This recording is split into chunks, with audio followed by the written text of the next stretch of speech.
चिदविडं तुमेव सर्वं मम देव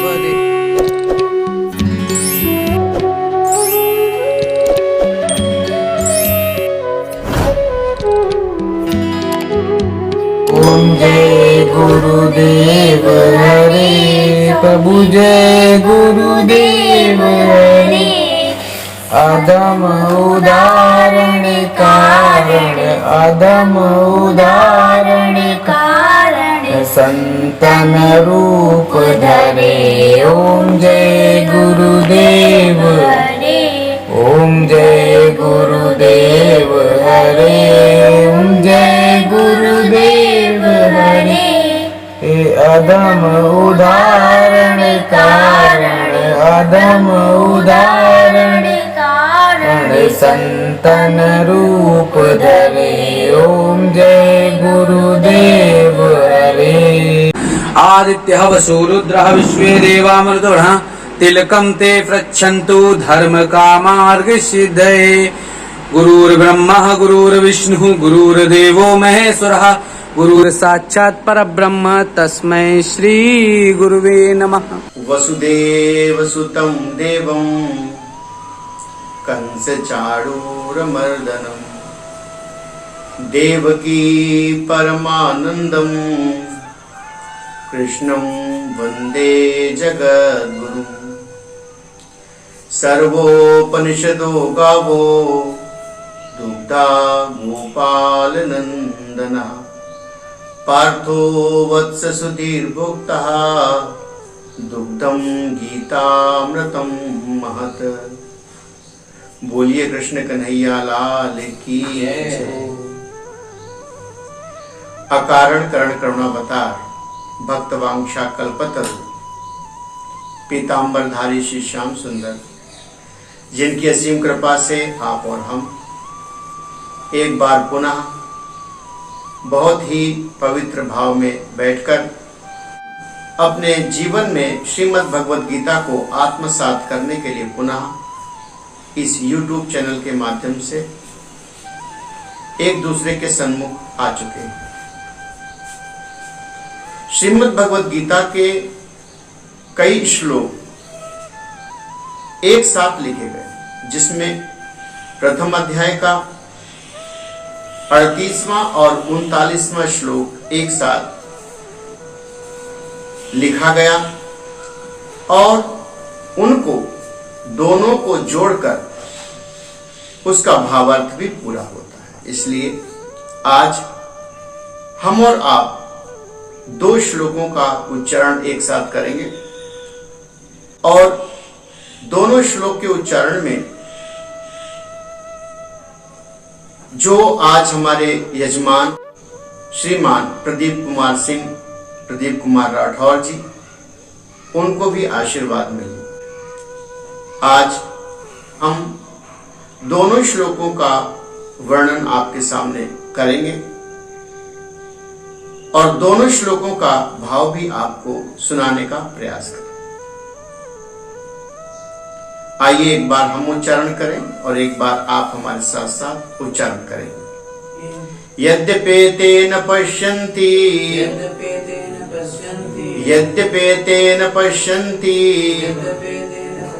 लोभोपात चेतसः कुलक्षयः कृतं दोषं, कुलक्षयः कृतं दोषं, कुलक्षयः कृतं दोषं मित्रद्रोहे च पातकम्, मित्रद्रोहे च पातकम् कथं न गेय अस्माभिः, कथं न गेयम् अस्माभिः पापादस्मान् निवर्तितम्, पापादस्मान् निवर्तितम् कुलक्षयः कृतं दोषं, कुलक्षयः कृतं दोषं प्रपश्यद्भिः जनार्दन, प्रपश्यद्भिः जनार्दन। सभी साधकों को, भक्तों को हमारी खूब खूब शुभकामनाएं। और श्रीमद् भगवत गीता अर्जुन, जिसमें सभी साधकों को, सभी भक्तों को यह संकेत करते हैं कि जिनको हम मारना चाहते वह सब अपने ही कुल के हैं और अपने कुल के होने के कारण उन सबको मारना धर्म के विरुद्ध है। लेकिन फिर भी कुछ लोग मोह के कारण अपने स्वजनों को, अपने संबंधियों को लाभ के कारण मार देना चाहते हैं। ऐसे लोग जो लोभ के कारण से अपने स्वजनों को मारना चाहते हैं, उनको कुल को मारने का अपराध लगे। लोभ के कारण से ना अपनों को मारना चाहिए, ना पराये लोगों को मारना चाहिए। जो लोग लोभ में पड़ करके किसी की हत्या करते हैं, उन्हें पातक लगता है। और आज सारी दुनिया में जितना भी कार्य हो रहा है वह सब का सब लोभ से ही सिद्ध हो रहा है। हमें इस लोभ से बचना है। कथम नगेश्याम, साधु संत कहते हैं कि ऐसा हम सब लोग जानकर भी करते। जिम प्रति लाभ लोभ अधिकाई, रामचरितमानस में ऐसा वर्णन आता है कि हम सब लोग लोभ के कारण से कुछ ऐसे कर्म कर जाते हैं जिन्हें हमें नहीं करना चाहिए। कुलक्षया कृतम दोषम, किसी के वंश को मिटाने का दोष बहुत खराब होता है। और यह सब किसी को मारने का, किसी को हिंसा कर करके उसे नष्ट करने का, पिछले श्लोक में हमने चर्चा किया था कि उन लोगों का क्या जो अपने लाभ के लिए किसी की भी हत्या कर देते हैं। अर्जुन कहता है कि हे प्रभु, हमें किसी के परिवार को, किसी के वंश को मारना नहीं चाहिए। यदि हम किसी के वंश को मार देते हैं, किसी के वंश को समाप्त करते हैं, तो हमें कुल घाती का दोष लगता है। और यह सब लोभ के कारण होता है। रामचरितमानस में ऐसा लिखा हुआ है कि काम क्रोध मद लोभ ये नाथ नरक के पंथ, कामः क्रोधः तथा लोभः तस्मात् एतत् त्रयम् त्यजेत्। साधु संतों ने यह व्याख्यान दिया कि हम सब अपने जीवन में धर्म को धारण करें। भगवान राम ने भी अपने जीवन में धर्म को धारण किया और कितनी भी आपदा आई, लेकिन उन्होंने अपने धर्म का त्याग नहीं किया। जो धर्म का त्याग नहीं करते उन्हें ही भगवान कहा जाता है। मर्यादा पुरुषोत्तम भगवान राम अपने जीवन में कितनी भी विपत्तियां रहीं, लेकिन उन्होंने अपनी कभी भी मर्यादा का त्याग नहीं किया। लेकिन कौरवों के मन में जो लोभ आया, उस लोभ के कारण वह अर्जुन के संपूर्ण परिवार को नष्ट कर देना चाहते। कभी कभी ऐसा होता है कि जो सत्य के पथ पर चलता है, उसको नष्ट करने के लिए बहुत से अन्यायी एक ओर हो जाते हैं। बहुत से अन्यायी एक साथ मिलकर उस अच्छे व्यक्ति को नष्ट कर देना चाहते। और इस कलयुग में उन्हें सफलता भी मिल जाती, क्योंकि आज की दुनिया सब लोभी हो गई है। और उस लोभ के कारण से कई बार सत्य के पथ पर चलने वाला व्यक्ति परास्त हो जाता है। और जब वह परास्त हो जाता है, तब उनके जीवन में वह सुख नहीं आ पाता जो आना चाहिए। सत्य थक जाता है और कभी कभी उनकी आस्था भी ईश्वर से डिगने लगती। वो सोचते जीवन भर तो हमने पुण्य किया, भगवान का काम किया, सारे साधन भगवान के लिए किए, लेकिन उसके प्रतिफल में हमारे जीवन में आया ही क्या। जो लोग धर्म के रास्ते पर चलते हैं, उनके मार्ग में बहुत से कांटे आ जाते, बहुत से उनके जीवन में ऐसी समस्याएं आती हैं, ना वो समाज को बता सकते हैं, ना ही वो खुलकर के समाज में प्रकट कर सकते, और भीतर ही भीतर कुंठित होते रहते। भगवान कहते हैं कि अर्जुन, तुम्हारी नीयत तो ठीक है कि तुम किसी को मारना नहीं चाहते, लेकिन यह लोभ ही समस्त पापों का कारण है। इस लोभ के कारण ही समस्त पाप, समस्त घटनाएं घटती हैं। आज के दिन बहुत ही पवित्र वातावरण, मन अच्छा और कर्म अच्छा करने का सबका मन होता है, लेकिन जब ये लोभ आ जाता है तो वह लोभ के कारण से व्यक्ति दूषित हो जाता है और उस लोभ के कारण कभी कभी पाप कर्म में भी लिप्त हो जाता है। तो हमें उस पाप कर्म से बचकर अपने जीवन को श्रेष्ठ बनाना है। साधु संत कहते हैं पाप से बचना हो तो क्रोध ना करे, ईर्ष्या ना करे, द्वेष ना करे, लेकिन वह तो कहकर चले जाते हैं और सुनने वाले सुन भी लेते हैं, लेकिन जीवन में पाप, दोष और क्रोध और ईर्ष्या ये जाती नहीं। संत कहते हैं केवल सुनने से यह असद्गुण नहीं जाते हैं, इसके लिए व्यक्ति को निरंतर अभ्यास करना। अभ्यासेनु कौन्तेय वैराग्येण च गृह्यते। यह अभ्यास और वैराग्य से यह हमारे दुर्गुण दूर हो सकते, नहीं तो जीवन भर उस लोभ के कारण ही हमारा जीवन बिगड़ता चला जाएगा। मनुष्यों को कौन कहे, साधु संत भी कभी कभी ऐसी घटनाओं में फंस जाते। एक महात्मा थे और वह महात्मा यात्रा करते करते एक गांव में पहुंचे। जैसे उस गांव में पहुंचे तो उनकी लंगोटी फट गई थी। उन्होंने सोचा कि पीपल के पेड़ से हम लंगोटी ले लें और अपने अंगों की रक्षा करें, और आगे गांव आ रहा है तो स्त्रियां होंगी, बच्चे होंगे, तो ऐसे जाना ठीक नहीं।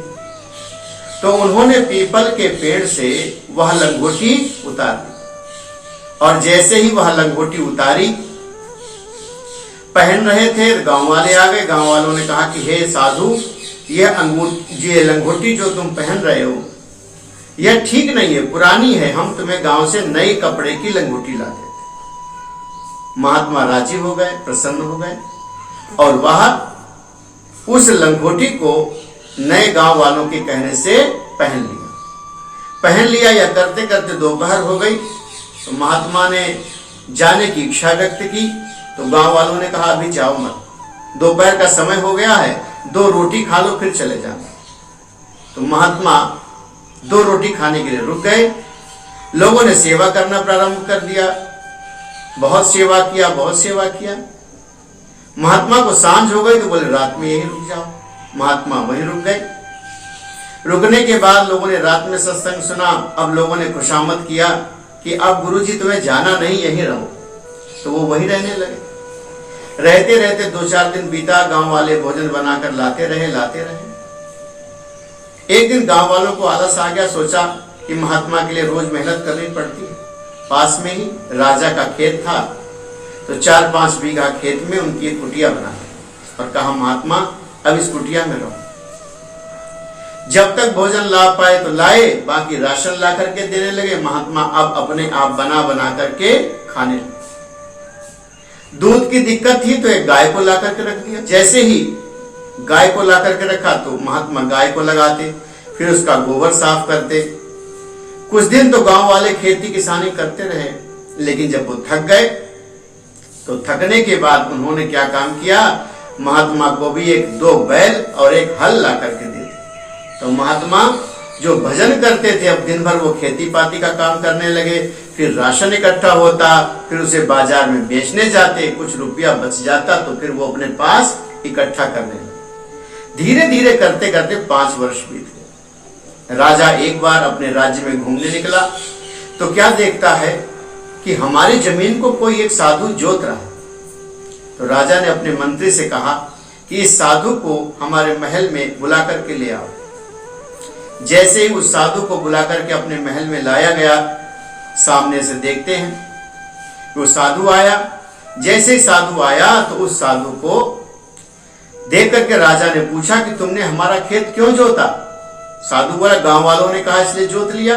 बोले यह ठीक काम नहीं, तुमने अपराध किया है, तुम्हारे 50 कोड़े मारे जाएंगे।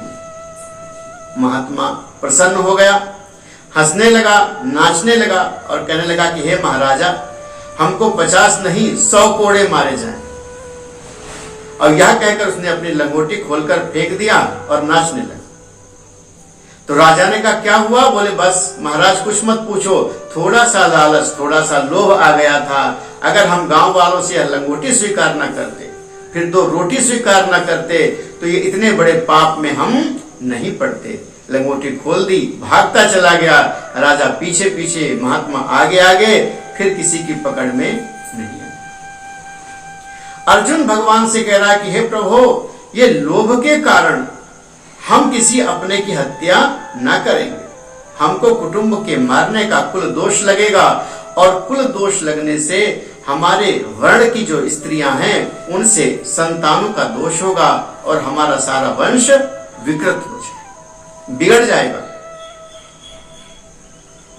तो हम तो सभी साधकों से कहते हैं कि भगवान ने जो दिया है और जो दे रहा है, हमारी इच्छाएं तो अनंत है, हमारी इच्छाओं का कोई पारावार नहीं है। दिन भर हम अपनी अपनी बात सोचा करते, कभी कुछ सोचते हैं, कभी कुछ सोचते हैं, और ऐसे सोचते सोचते जिंदगी बीत जाती है। फिर भगवान के सामने प्रार्थना करते हैं कि हे प्रभु, इस चीज की कमी रह गई, ये जरूर दे देना। लेकिन भगवान कहते हैं देखो, तुम्हारे भाग्य में तो ये लिखा है, मिलेगा तो वही।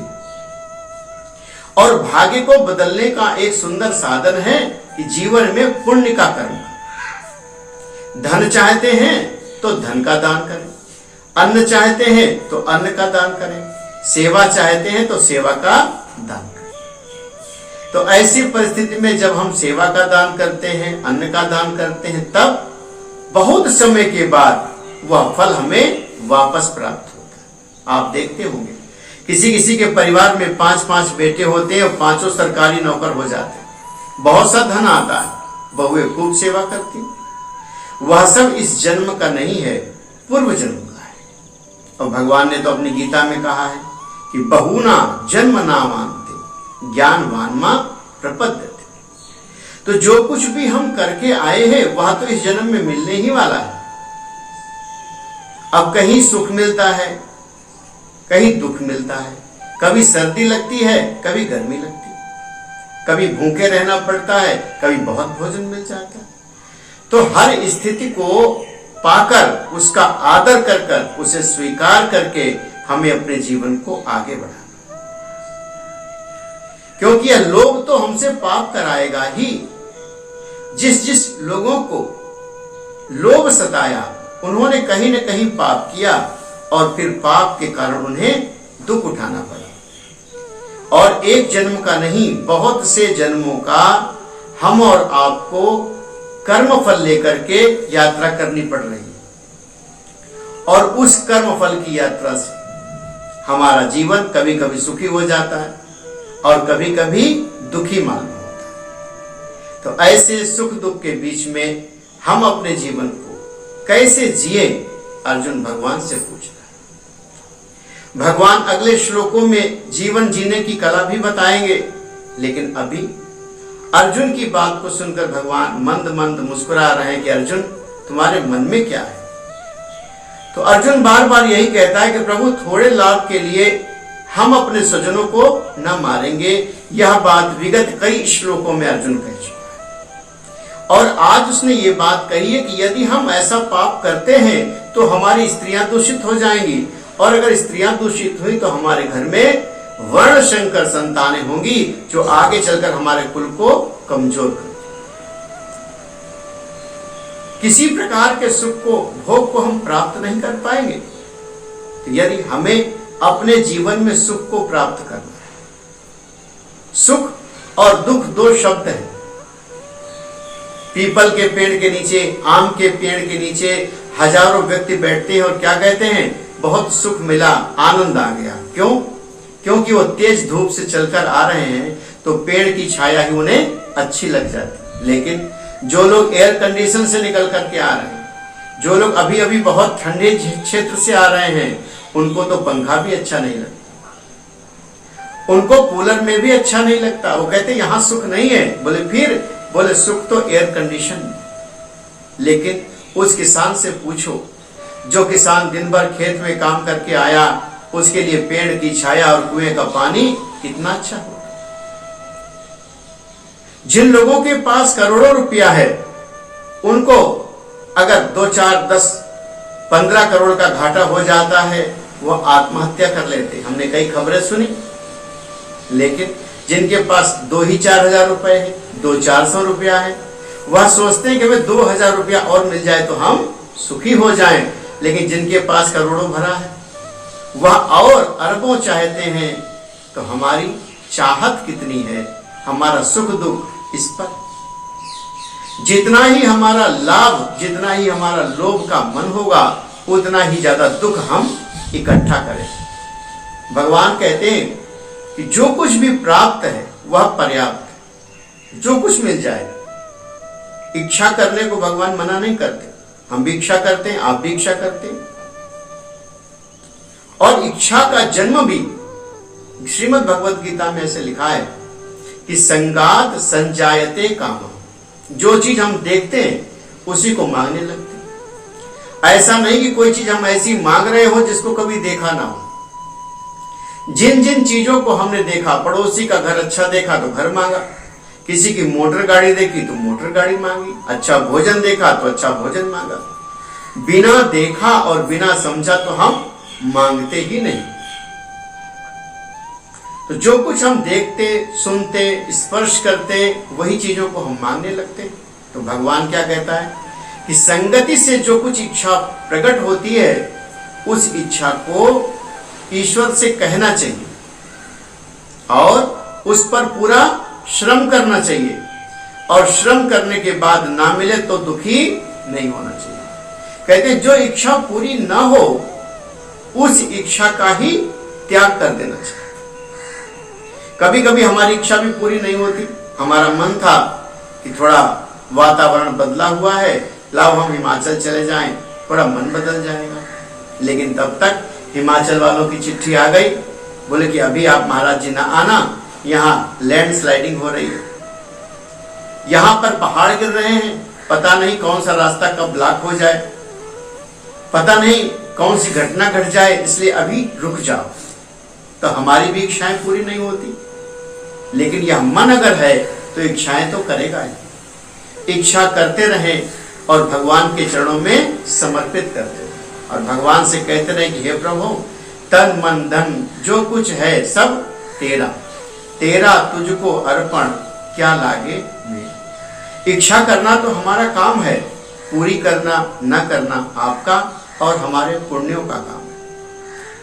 कभी कभी हमारे पुण्य इतने होते हैं कि हमारी इच्छा करने से पहले ही पूरी हो जाए। बहुत से लोगों से हमने पूछा, हमने कहा कि तुम्हारे 4 मकान बने हुए, तुम्हारे पास इतनी फैक्ट्री है, इतना रुपया है, 4 लड़के हैं, बहुएं हैं, कैसे हुआ? बोले महाराज जी कभी सोचा नहीं, रास्ते में लोग मिलते गए, काम बनता गया और हम करते चले गए। संत कहते हैं कि वो भाग्य था और उस भाग्य से उन्होंने अपने जीवन का निर्वहन किया। यदि वो अपने अगले जन्म का भाग्य बनाना चाहते हैं तो इस जन्म में जैसे ईश्वर ने उन्हें दिया, उसका एक अंश निकाल करके साधु संतों की सेवा में, दीन दुखियों की सेवा में, यज्ञ यागादि की सेवा में लगाते रहेंगे तो अगले जन्म में फिर राजा बनेंगे। ये राजा भी पिछले जन्मों में कोई साधु संत होते जिन्होंने बहुत तप किया और कोई तपस्या में थोड़ी कमी हो गई तो भगवान ने मुक्ति न देकर अगले जन्म में उन्हें राजा बना दिया। तो हमें भी अपने जीवन का निर्वहन करना है, हमें भी अपने जीवन को सुख में बनाना है। तो ऐसे जीवन को सुख में बनाने के लिए हमें अपने हाथों से निरंतर पुण्य करना चाहिए। हमने पिछले श्लोकों में भी ये बात बताई कि हमें अभ्यास बनाना है। यदि धन चाहिए तो 1 रुपया रोज हमें किसी को दान करना है। यदि हमें अन्न चाहिए तो हमें 1 मुट्ठी अनाज रोज दान करना है। यदि हमें वस्त्र चाहिए तो महीने 2 महीने में 1 कपड़ा हमें दान करना चाहिए, क्योंकि वस्त्र की आवश्यकता 3-4 महीने पर लगती है, अन्न की आवश्यकता रोज लगती है और धन की आवश्यकता भी रोज लगती है। हमें अपने जीवन को बनाना है। इसलिए कुलक्षेत्रतम दोषम, हमारे कुल का क्षय ना हो, हमारे वंश का ह्रास ना हो। इसलिए अर्जुन प्रार्थना कर रहे हैं कि हमारे कुल की रक्षा करने के लिए है प्रभु, हमें ऐसा कर्म करना है, ऐसा कर्म करना है जिससे कि हमारा जीवन बहुत श्रेष्ठ हो जाए, बहुत अच्छा हो जाए। आज हमारी यात्रा 2 जगह की रही। श्रीमान प्रदीप कुमार राठौर, इनके घर पे हम आए हुए हैं और यहां पर आकर के हमने ये सत्संग को आप लोगों तक पहुंचाया। आप लोग भी अपने कुल को बढ़ाने के लिए यह विचार करना कि अकारण ही किसी का ह्रास, किसी को पछाड़ने की, किसी को गिराने की चेष्टा न करना, अगर वह आपके अपने सुजन है। श्रीमान प्रदीप सिंह राठौर, ग्राम नंदसा, और इनके सब परिवार आनंद से रहें, इनके यहाँ समृद्धि हो, सुख हो, भगवान से ऐसी मंगल कामनाएं। बस इन छोटी छोटी बातों का ध्यान रखते हुए हमें अपने जीवन का निर्वहन करना है। आज के लिए इतना ही, शेष फिर हम आपसे चर्चा करेंगे। राधे राधे।